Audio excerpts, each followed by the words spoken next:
Halo guys, apa kabar nih kalian? Semoga baik-baik aja ya. Jadi pada video kali ini kita akan bahas alur cerita dari film yang berjudul The Ancestlar. Nah, film ini akan bercerita tentang sosok hantu yang meneror sebuah keluarga dan menyebabkan keluarga tersebut gak pernah bisa tidur dengan tenang. So, seperti apakah kisahnya? Kita langsung aja ke isi cerita film selengkapnya.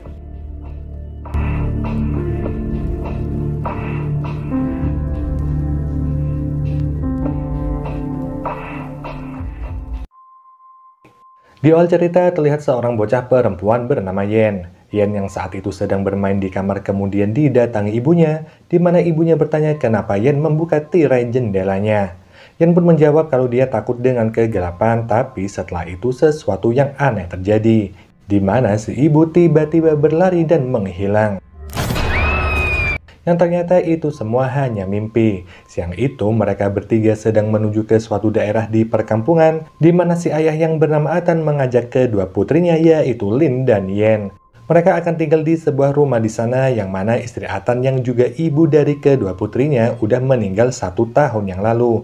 Atan mengajak mereka pindah karena dia ingin melupakan masa lalu tentang istrinya dan memulai kehidupan baru. Selama ini mereka masih selalu dihantui bayang-bayang si ibu. Sementara itu Yen hampir selalu mengalami yang namanya ketindihan saat tertidur. Gak lama kemudian mereka tiba di sebuah rumah besar, namun rumah tersebut adalah rumah kosong yang terlihat gak terawat. Bahkan ada bagian rumahnya yang udah roboh.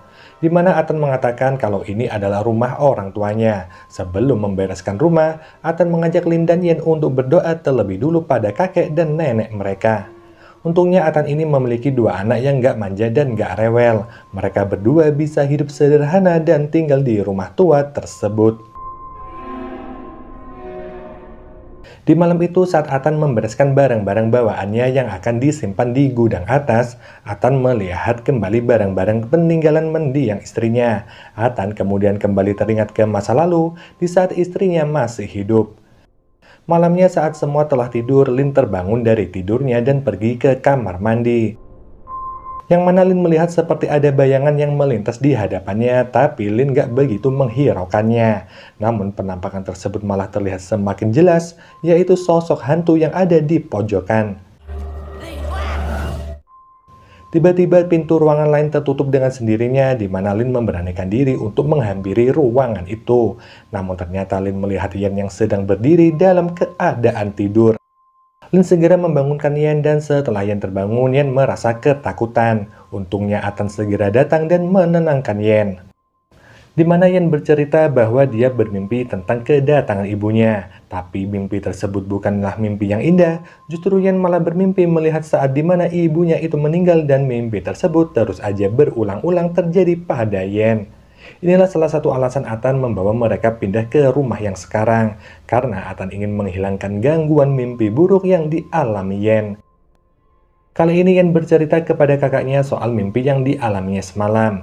Yen gak bermimpi seperti mimpi yang biasanya, di mana Yen seolah-olah melihat ada orang lain saat detik-detik ibunya meninggal. Seseorang itu terlihat bukan Atan, tapi Yen sendiri gak mengenal orang tersebut. Gak berapa lama Atan datang dan pamit kepada mereka karena akan pergi keluar sebentar. Setelah itu Yen dan Yen sedikit demi sedikit mulai membersihkan rumah mereka. Di sana Lin menemukan banyak pintu-pintu yang tergembok, yang mana Lin melihat seperti ada sebuah lubang bawah tanah yang tertutup.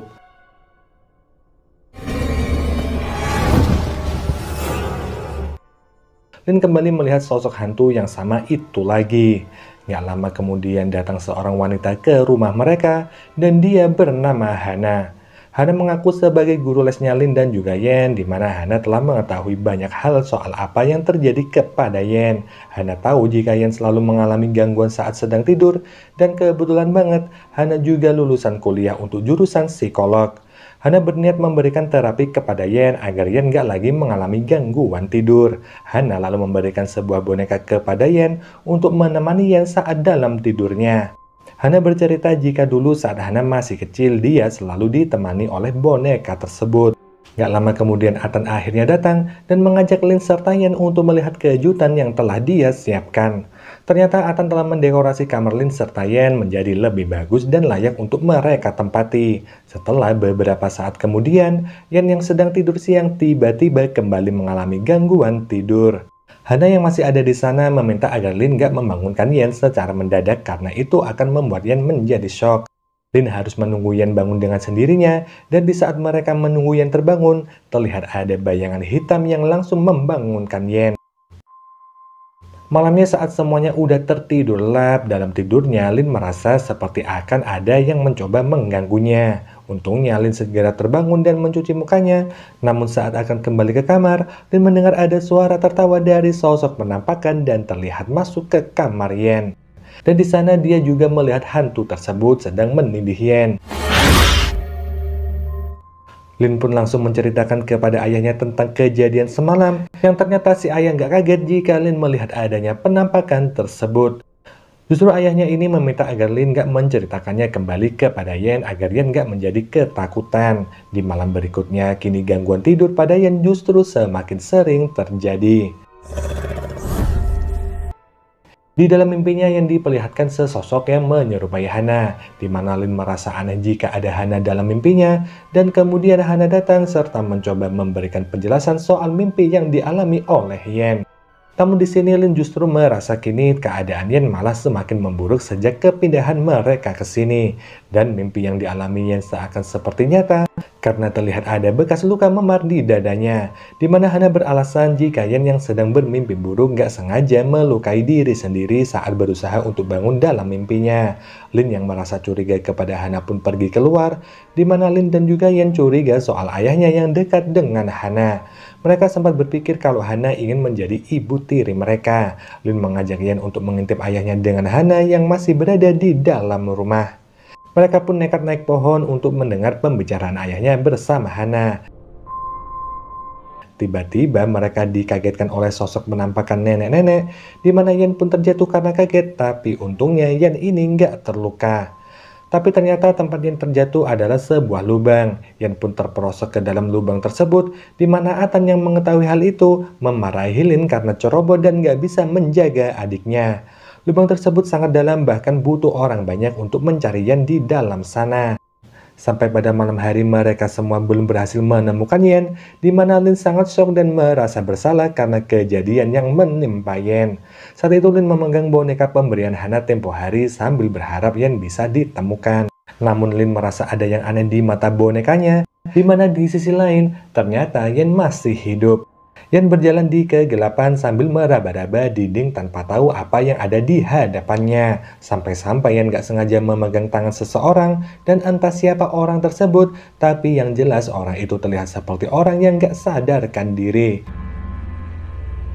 Yen berusaha untuk menghindar dari kejarannya dan dia pun berhasil menghindar setelah masuk ke sebuah ruangan. Yen menemukan ada ruangan bawah tanah yang luas seperti sebuah ruangan laboratorium. Di sana juga udah banyak orang-orang yang berperilaku aneh dan orang-orang yang dikunci di sebuah kamar. Yang tiba-tiba dikagetkan oleh sebuah ruangan kerja di mana terpampang foto Hana di sana. Yang juga melihat monitor dari CCTV yang ternyata di monitor itu ayahnya mengalami kejang-kejang dan sedang ditangani oleh seseorang. Sementara di monitor lainnya, yang juga melihat ada Lin yang memperhatikan mata bonekanya. Ternyata selama ini Hana mengawasi mereka lewat kamera tersembunyi dan boneka yang diberikan sama Hana. Lalu tiba-tiba dia dikagetkan oleh seseorang yang mana dalam mimpian yang sekarang dia menemukan fakta bahwa ternyata ibunya meninggal karena bundir. Hana mengetahui keberadaan Yen dan langsung memberikan sebuah hipnotis agar yang dilihat Yen sekarang terlihat seperti sebuah mimpi. Hana dan ayahnya akhirnya membawa Lin ke ruangan penelitian, di mana Hana menjelaskan kepada Lin kalau ini adalah sebuah tempat fasilitas khusus untuk para penderita penyakit jiwa. Hana sebenarnya adalah seorang dokter yang sedang mempelajari tentang orang ketindihan saat dalam tidur dan apa pengaruhnya kepada mereka yang mengalami hal tersebut. Selama ini Atan sendiri punya penyakit yang sama seperti yang dialami oleh Yen, namun yang dialami Atan gak separah yang dialami Yen. Begitupun juga dengan Lin yang menderita penyakit tapi gak parah. Atan mempunyai riwayat dari orang tuanya yang selalu mengalami ketindihan dalam tidur dan ternyata kebiasaan itu bisa menular ke istri Atan. Namun istrinya mengalami gangguan yang sangat parah hingga mengganggu kejiwaannya. Bisa dikatakan istri Atan ini menjadi gila akibat selalu ketindihan dalam tidur selama ini. Atan meminta tolong kepada Hana untuk bisa menghindari kebiasaan itu. Dan Lin pun menanyakan siapa seseorang yang belakangan ini sering dilihat di rumah mereka. Hana pun menjelaskan kalau itu adalah salah satu pasiennya yang tersesat di halaman rumah mereka.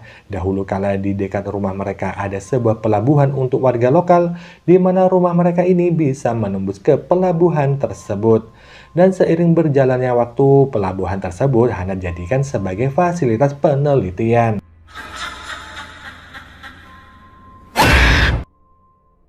Yang mana Hana mengira dia udah berhasil menghipnotis Yan, tapi Yan justru dapat mengingatnya kembali dan mengatakan kalau ibu mereka udah tewas karena bundir. Apa yang diucapkan Yan ini membuat Lin merasa kaget karena ayahnya selama ini menyembunyikan apa yang terjadi kepada ibu mereka. Atan berbohong dan mengatakan kepada putrinya itu kalau ibu mereka meninggal karena kanker yang dideritanya. Bukan tanpa alasan, Atan saat itu nggak tahu harus bagaimana menyampaikan kepada mereka jika ibunya mengalami ketindihan dan membuat ibu mereka nggak terkendali sampai akhirnya bundir.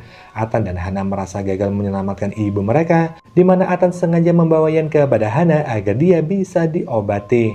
Tapi kini Yan akan disembuhkan dengan cara yang berbeda, yaitu dengan pencucian otak. Awalnya Atan sendiri nggak setuju dengan hal tersebut, tapi nggak ada cara yang lain. Akhirnya Atan mencoba menjelaskan kembali kepada Lin jika hanya dengan cara itulah Yan bisa tertolong. Malamnya Lin mendengar pembicaraan Atan di lantai atas dan karena penasaran dengan siapa Atan berbicara, Lin pun mencoba untuk melihat. Tapi Lin melihat ayahnya berbicara sendirian di sana. Dan tiba-tiba Lin melihat ada sesosok penampakan.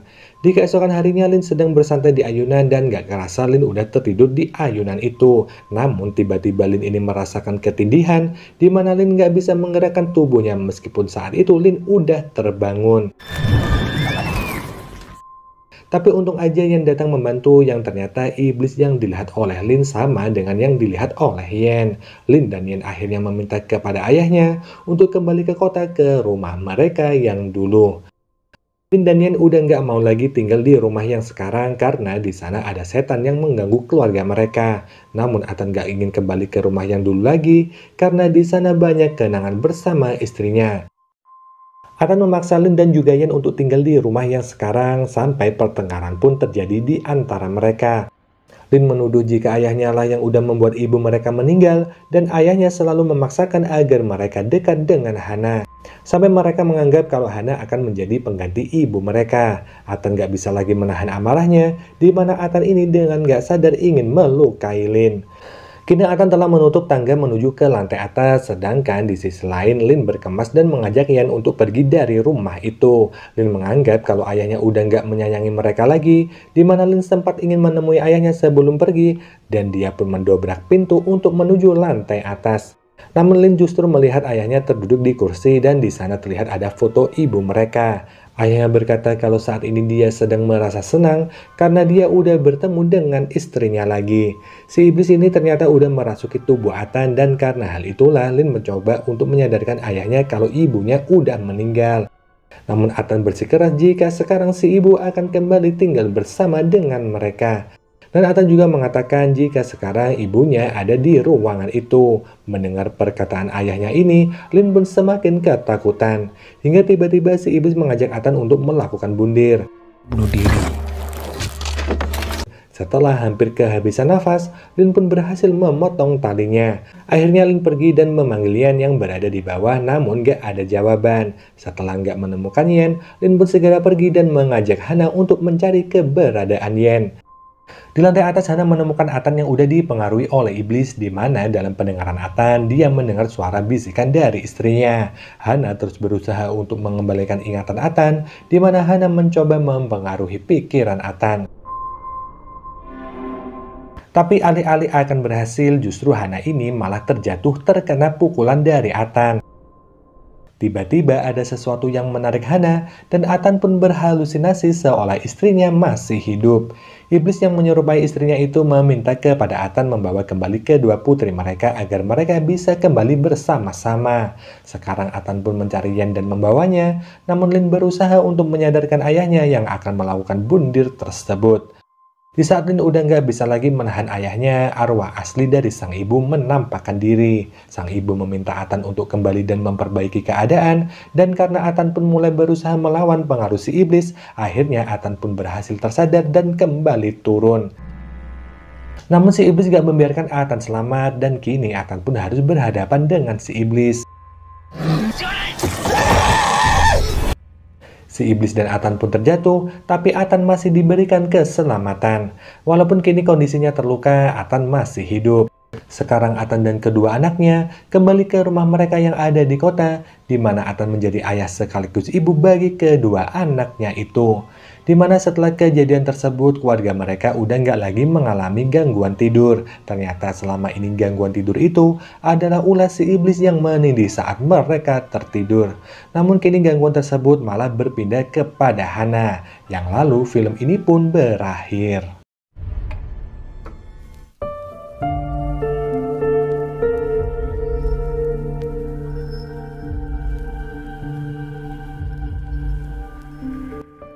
Oke guys, mungkin gini aja ya pembahasan film kali ini. Kita jumpa lagi di video selanjutnya. Wassalamualaikum warahmatullahi wabarakatuh. Bye.